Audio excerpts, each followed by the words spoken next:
This is Noah. Welcome to Portland. This is America's security guard.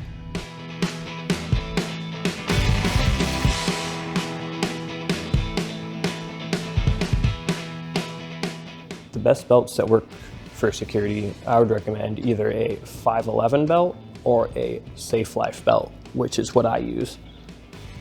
511 belts work really well and they're significantly less expensive than my Safe Life belt, which I have used for at this point 3 years and have had no problems with. For my duty firearm, I carry a Glock 17 Gen 5 in a Safariland holster, triple lock, with a TLR high lumen flashlight. I got a set of handcuffs on my belt. They're ASP handcuffs, arguably the best handcuffs you can get.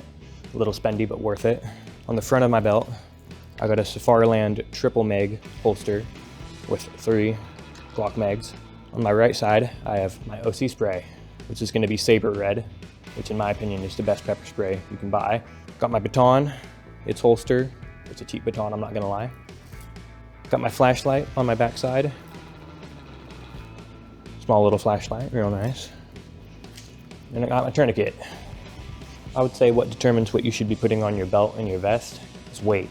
You should try to keep as much weight off of your waist as possible and put it on your vest.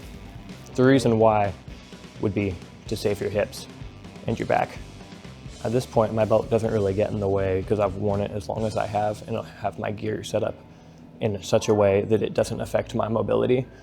What's preference-based between the vest and the belt, I would say, is I'll see a lot of guys put their magazines on their belt or up on their vest where I have my radio to take some of that weight off their belt. The reason why I have my radio on my vest instead of my belt is because I don't want to sit on it and it keeps it out of the way and lowers the chances of it being broken in an altercation. What difference is between what I put on my vest and my belt is what is more durable. For instance,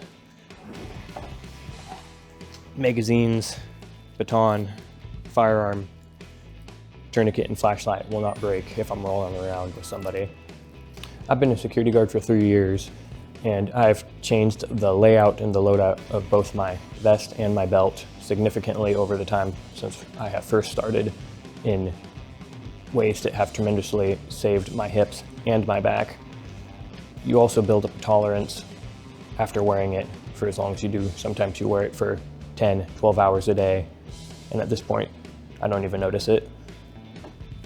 The holster I use is a Safariland Level 3 holster, and I put it on my belt instead of drop leg.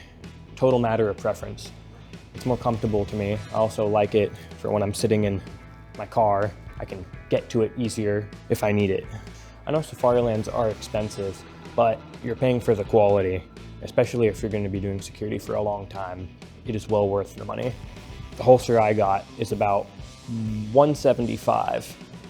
Safariland, 511, and Safe Life are all pricey brands, but you're paying for the quality, and I've used this layout for my entirety of the past 3 years, and I have had little to no problems with my loadout.